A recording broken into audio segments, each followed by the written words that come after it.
Innovation, Self, Team and Organisation. Hello and welcome to today's lesson on innovation, self, team and organisation. In any modern workplace, innovation isn't just about new products or flashy ideas. It's also about how individuals, teams and the whole organisation respond to change. Today, we'll be focusing on the human side of innovation. Specifically, we'll explore how supervisors and managers play a vital role in helping their teams adapt when workplace changes occur. From coaching and communication to advocacy and resistance management, their role is absolutely essential in guiding a team through transformation. By the end of this lesson, you'll understand what these roles look like in action and how they can support innovation at every level. Let's begin by looking at how team members can be supported during times of change. Assisting team members. Supervisors and managers are right at the heart of workplace change. They're the link between leadership and the team, and their attitude can make or break how smoothly a change is adopted. When they're engaged and supportive, they help their team feel more confident and prepared. But if they're resistant or unsure, that hesitation can ripple across the team. That's why it's so important to involve them in the planning stages of any workplace change. Not only are they the ones closest to the people affected, but they also have the insight needed to guide practical implementation on the ground. For example, if a company switches to a new rostering system, a manager who's already familiar with the team's workflow can help tailor the rollout and provide reassurance to staff who feel uncertain. Now that we understand their overall role, let's dive into the first of 5 key roles supervisors take on during change. The role of the coach. Coach. During change, one of the most powerful things a manager can do is to act as a coach. Think of a coach on the sidelines, not doing the work for the team, but guiding, encouraging, and giving feedback. The same goes for supervisors supporting their teams. As routines and responsibilities shift, employees may feel unsure or overwhelmed. That's when the coach steps in to help them adjust, build new skills, and feel confident in their evolving role. Let's move on to the second important role, that of an advocate. Advocate managers must do more than just accept change. They need to champion it. Why? Because team members watch their leaders closely. If a manager is passive or skeptical, employees are likely to mirror that mindset. But when a manager actively shows support, gets involved, and talks positively about the change, it sends a strong signal. Being an advocate means walking the talk. It's not enough to say this change is important. Leaders must show it through their actions and communication.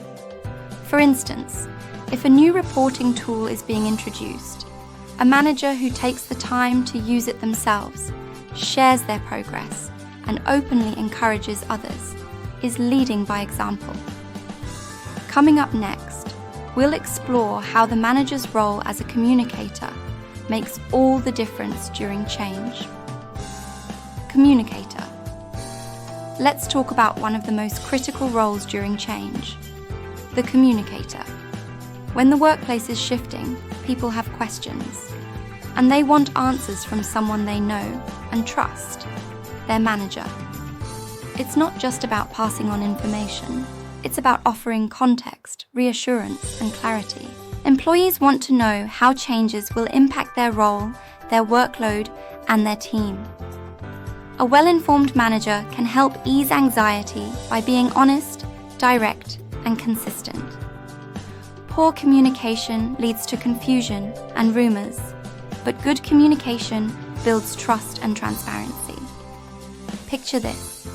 A department is relocating to a different floor.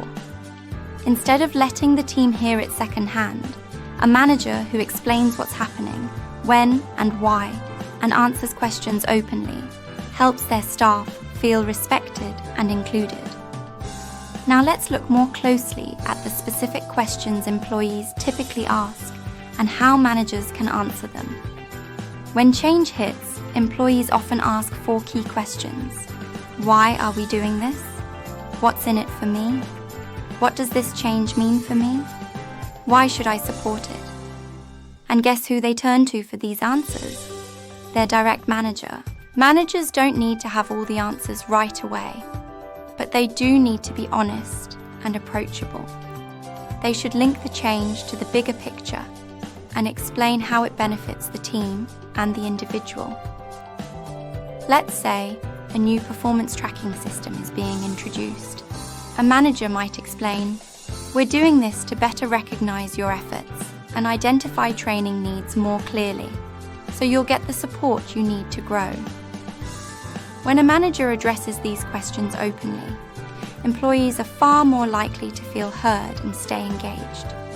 Next, we'll look at one final, but equally important, responsibility, identifying and managing resistance.